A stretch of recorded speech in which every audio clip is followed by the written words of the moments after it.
I'm curious your opinion of like, I have this pastor friend. Like I live with a pastor's kid, and his dad's a pastor, and I'm a pretty big fan of Christianity. Some things I'm not the hugest fan of, but just the whole, Yeah. humility, being spiritually connected, the things you're saying really resonate with me. But one of his biggest things, he's like, the first thing I do is analyze how many questions is this person asking me? How many deep questions? What's the ratio of question to answer? And if you can tell a huge amount from someone based off the questions they ask and how reciprocal they are. It's like you don't want to be around someone that's an energy vampire that sucks all the energy from you and wants to just always blab. That's why I try to I tilt so far from being like a energy sucker. I try to just like, I'm not explaining really anything unless you ask, and then I will, but it might even still be short. I wait for Yeah. someone to truly dig and pry because I got a lot of layers of just tons of stuff I could explain. I But know.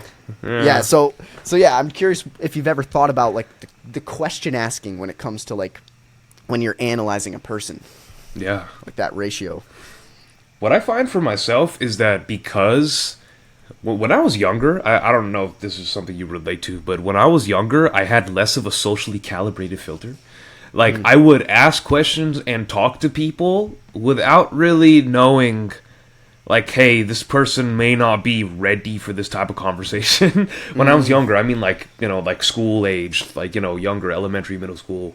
In high school, it became more, like, formulated. But when I was really young, I would always want to talk a lot. I'd also want to ask questions and engage people.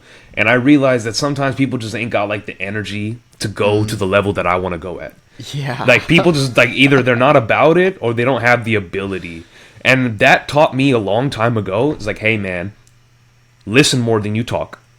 Ask more questions and get them to talk. And hopefully they'll give enough fucks to ask you about what you think. It's true. And that I've realized is two things. One, a fantastic strategy for getting to know people and for getting people to open up to you. That's why I'm such a good coach.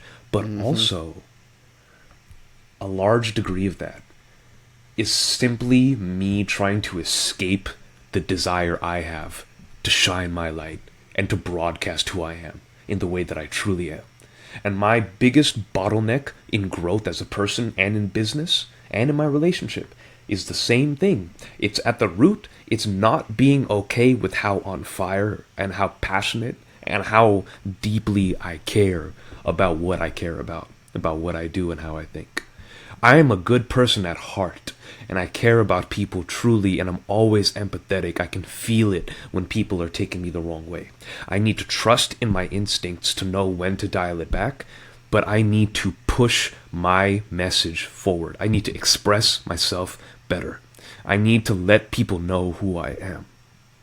The people who just keep talking and talking and talking and talking and don't stop to ask you a question, it's probably because they're just used to being around a family and around people that would interrupt you and talk.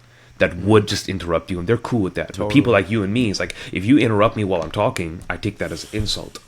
If I interrupt you when you're talking, I feel like you're going to take that as an insult. So I make a concerted effort not to. But other people are not wired like that. They'll just keep fucking going. And maybe they're less calibrated, maybe they're more socially calibrated. It don't matter. But I know that for me, I have a duty to myself that I'm afraid of. I'm afraid of really showing people how deeply passionate and inspired I am because I got so much heat for it. I got so much rejection from it when I was younger. I got so much. I thought there was something wrong with me.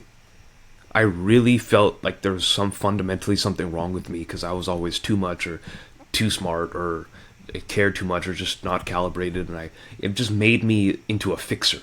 Like I can fix myself, I can tweak this, I can learn the rules, I can do that. And that's what helped me learn the blueprint-like formula for the universe and for my life and how to help people. My sense of deficiency is the reason why I felt that I can learn everything about everything. But now I'm at the point where I don't have to operate from that level of lack anymore. I can actually be empathetic and I could be on fire at the same time. Help people with my message because I have something beautiful. My presence is powerful. My soul is powerful. It's here to share its wisdom just like yours. And I don't want you to be afraid of really putting yourself out there at max level. Not even just on the podcast, I think in daily life, with your girl, with your family, with your friends. Like, you're here to set shit on fire because you realize that the world needs changing. People need help. And sometimes not sometimes, every time, they need an example of somebody who is living that life. They don't need to be told what to do. They need to experience what it is to see somebody in action who is really living as they truly are. That will inspire them. It might make them uncomfortable a little bit, but people who are ready will be inspired. And that's who you're trying to bring up with you. So, question to answer ratio, fuck yeah, it's really important. I ask a bunch of questions. I'm kind of like your guest on the podcast right now. I know I haven't asked you a lot of questions. My bad. But no, bro. I mean, this is the style of this. It's, you know what I'm saying? You get it. yeah. So I'm like, I feel everything's cool. But in normal sense, like if you and me were just talking like on the phone, I'd be asking mad questions, knowing about your story and stuff. And that's how you can really tell that like somebody can think at a certain level. It's like, oh, they're aware of that level of thinking. Oh, and they're asking about it. Oh, and they worded it properly, and they're precise. Like, oh, so we can both go to that level. Okay, let's fucking run it. And that's the stuff dreams are made of. It is, yeah. I think there's nothing more like beautiful than like, I don't know, being at some random wedding or being at a place and then just sparking a convo with someone and being like, oh, wow. Now this one could go deep. This one could be a few hours. You know, when you look at the clock, like, I wonder this is going to be a timeless scenario coming up. Yeah.